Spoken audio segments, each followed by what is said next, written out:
Neymar is one of the most talented football players, not only of his generation, but also in a history of the number one game. He can do everything, entertain the crowd by mocking opponents with incredible skills just for fun, or be a cold-hearted killer who scores goals in the decisive matches without any regrets. He was considered second to Messi, and there were even times when Neymar was playing the first fiddle at both club and international level. Today, Fanatico will tell you about one of the golden periods of Neymar's career, when he was the leader of Barcelona and the number one footballer in the world. Let's get into it. But before we start, we'll ask each of you to leave a like to this video, especially if you are a Neymar fan. Thank you.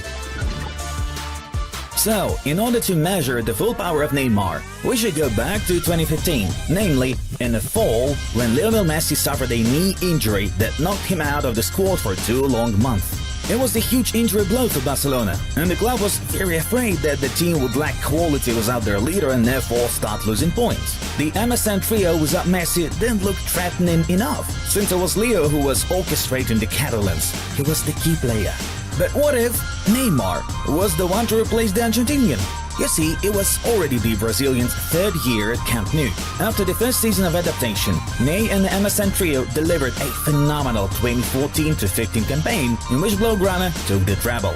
Therefore, expectations of Neymar's performance increased significantly in the club back then, and everyone openly admitted that as soon as Messi quit Barca, the Brazilian will become his full-fledged replacement and heir to the throne. Messi's injury happened during the match against Las Palmas, and besides, Leo was forced off the pitch already in the 10th minute. Eventually, the Catalans secured an unconvincing victory with a score of 2-1, while Neymar failed to convert a penalty. Needless to say, why everyone thought that number 11 won't be able to handle the burden of the leader. The next La Liga clash against Sevilla saw Barcelona suffer a defeat, though Neymar was the actual leader of the squad, posing most threat for the opponents. Firstly, the Brazilian almost scored from a free kick. Later, his masterpiece of a goal was prevented only by the goalkeeper's effort. Not to mention a penalty-provoking solo run by number 11, which he also made full use of. And finally, it was Neymar's actions that almost led to a comeback. That Sandro hit the post. 2-1 defeat, but Ney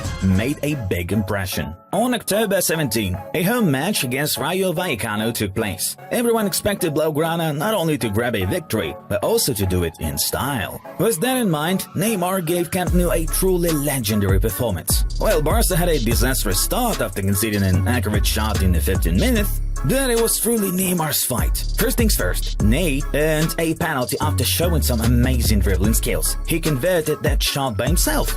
Then there was more. Elastico and a second earned spot kick. Just look at his beauty. Wow, what a confident execution. Then there was a hat-trick, 4 goals even. Mamma mia. A beast, that's for sure.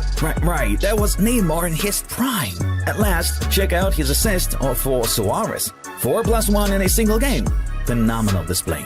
Next, we had the Champions League tie against FC Bate Borisov, and 2 superb assists from Ney. Rakitic was responsible for hitting the opponent's net twice and helping the Catalans to win 0-2. On October 25th, Barcelona hosted Eibar and were already losing at the 10th minute mark. However, Neymar still emerged as a game changer. He developed an attack due to sheer dribbling, which resulted in Suarez's successful equalizer. A while later, the Brazilian provided the ranked assist to Luisito. The Uruguayan bagged a hat-trick. But it was once again Ney who proved himself to be the squad's most valuable asset, orchestrating all 3 goals and being one of the best on the pitch. Then there was a hard away battle against Getafe, when Neymar served as the driving force for the first goal and then made the final result clear, 0-2. A few days later, there was a rematch with Bate when Ney bagged a brace. A successful penalty shot mixed with a goal into an empty net and an assist for Suarez to be more exact. An easy work for Spanish Goliaths. Well, the real icing on the cake was the display against Villarreal, when Neymar gave his side the lead after going one-on-one and then delivered one of the best goals of his career.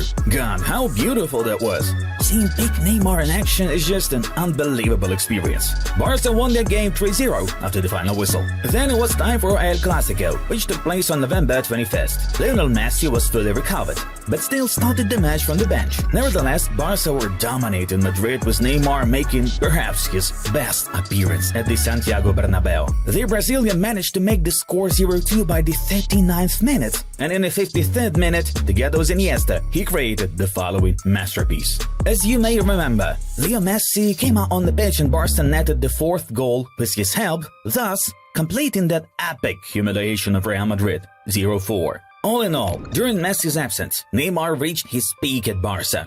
13 goals and 9 assists in 8 appearances, which means an average of almost 3 goal involvements per match. A phenomenal feat. Back then it seemed that the MSN trio would keep shining happily ever after, capturing lots of trophies and Champions League cups, and letting Neymar become the king of Camp Nou in case of Messi's departure, though everything took a completely different turn. In the summer of 2017, an epic saga of Neymar's escape to Paris Saint-Germain will unfold, which will eventually end in a disaster with constant nostalgia for the good old days at Barcelona. Basically, the stellar Brazilian was at his peak and he felt himself in the shadow of Lionel Messi. But to think that he couldn't claim the Ballon d'Or at Barcelona with the Argentinian in the roster was a huge mistake. Back then, in the summer of 2017, Messi told Neymar that he would do whatever it takes to make Ney take the Ballon d'Or home, while Suarez, in a recent interview with Clank, dwelled upon the chemistry that formed between the trio and revealed some details how they told their friend that moving to Paris would be a mistake. We were very good friends, and we knew if we fulfilled our roles on the pitch would make Barcelona great. If one of us did not play well, the other two would make the difference. It was a spectacular relationship. We told him it was a mistake to go to PSG. If Ney wanted to be the best, he had to stay by Leo's side. But he made his decision, and it left a void in the team.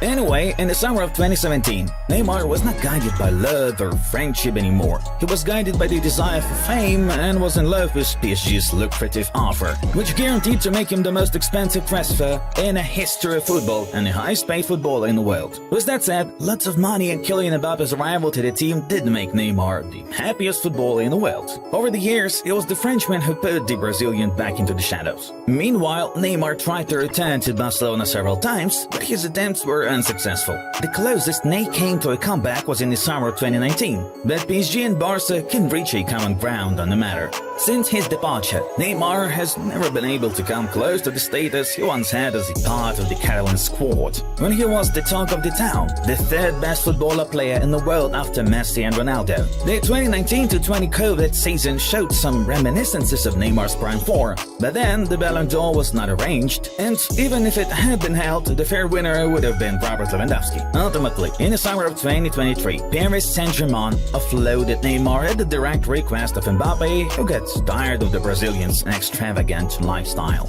Our today's hero is now 31 years old, and what's concerning is that his career can basically be considered over after he picked up an ACL injury after joining Al Hilal. Thus, Neymar will not be back on track until the summer of 2024, which he turns 32 and the greatest victories in his life will remain behind him. Maybe it will be possible to rehabilitate his image at the 2026 World Cup. It would have been a miracle indeed, since all these years of fun life and lack of discipline had a detrimental effect on the career of one of the most talented performers of the whole era. We would like to end the topic with the following remark. In the fall of 2015, Neymar showed the whole world he can not only replace Messi in Barcelona, but sometimes even look better than Messi. Unfortunately, world football lost that Neymar somewhere on the road between Barcelona and Paris. Guys, press the like button if you enjoyed Neymar's game and feel sad for the way he puts his career to an end. Write in the comments down below your best memories associated with him. Which episodes do you remember the most? We'll be very interested to read and chat with